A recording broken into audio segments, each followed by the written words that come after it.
Hello there, Adam Bazalgette here, founder of Scratch Golf Academy. Today, how to play golf as a beginner, tips for beginners. There's 4 things I'd like to get across to you, and I hope these will be helpful for any level of player. Good mental pictures to help you start swinging the club properly. Lucky to be here at the beautiful club at Mediterra, Naples, Florida. Let's get started.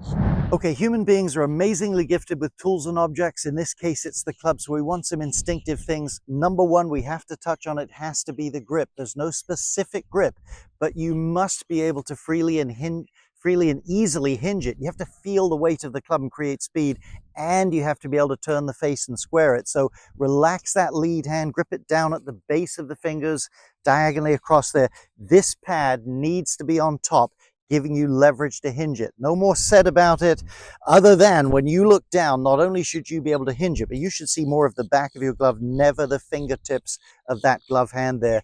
Practice this at home. Hinge it, rotate it, get good with gripping the club.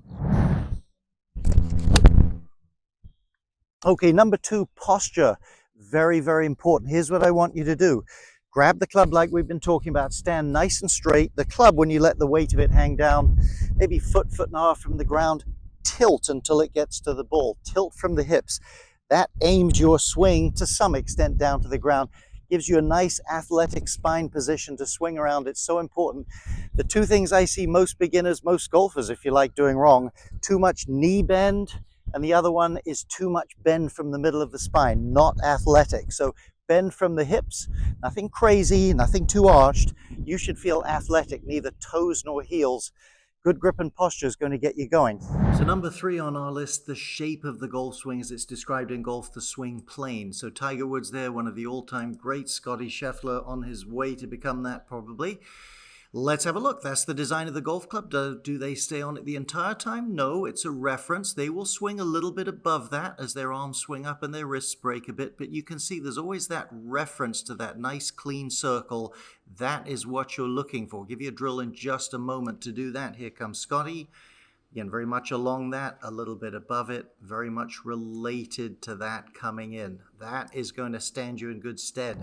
Okay, a hula hoop. You likely don't have one where you're practicing, but it is a great mental picture. So you can see here how, as I start to swing the golf club, it begins to take that shape as we just showed you. You'll come up a little bit. And here's how I want you to think of it. It's primarily your body pivot that gives the swing this shape. We're not trying to take the club over there with our hands. The job of the hands and wrists and arms is to hinge it, create some freedom and speed. So body pivot starts to give it its shape. Then I get my hinge and my arm swing roughly over that shoulder. Big pitfall most beginners have, much more than they realize. In fact, sometimes they're being coached by a friend to do it, trying to watch the ball and trying to hit the golf ball. Don't make that the mental picture. The goal is to get the club on a nice free plane, get it swinging as it's designed to do. A couple of closing thoughts that I think will be helpful for you coming up just next. And by the way, if you like this video, I hope you'll subscribe to this YouTube channel.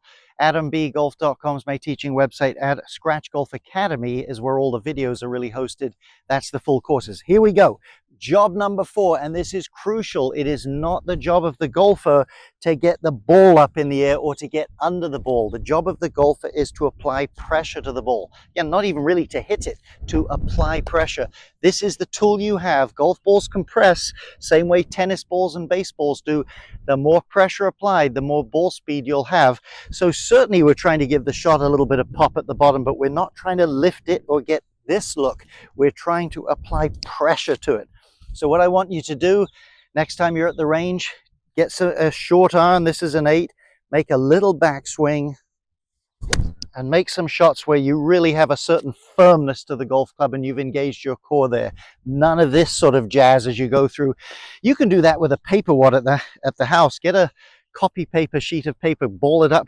It's about the size of a tennis ball. It won't sound like a golf ball, but you can practice this nice firm feeling.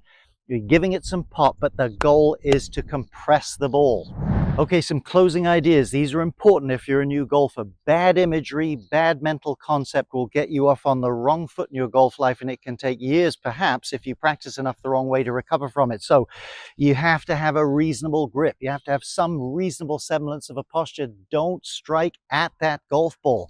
Get the club swinging on a swing plane that is related to your body and the target. The ball is just in the way of it. And finally, don't be trying to hit the ball or get it in the air. If you can get these concepts a bit, it will start to come for you. Now, great results. This is a low margin for error game, small spot on the club face that you can really hit good shots from. They will take time. Let that develop. You just focus on making better motion with the good concepts I hope you now have.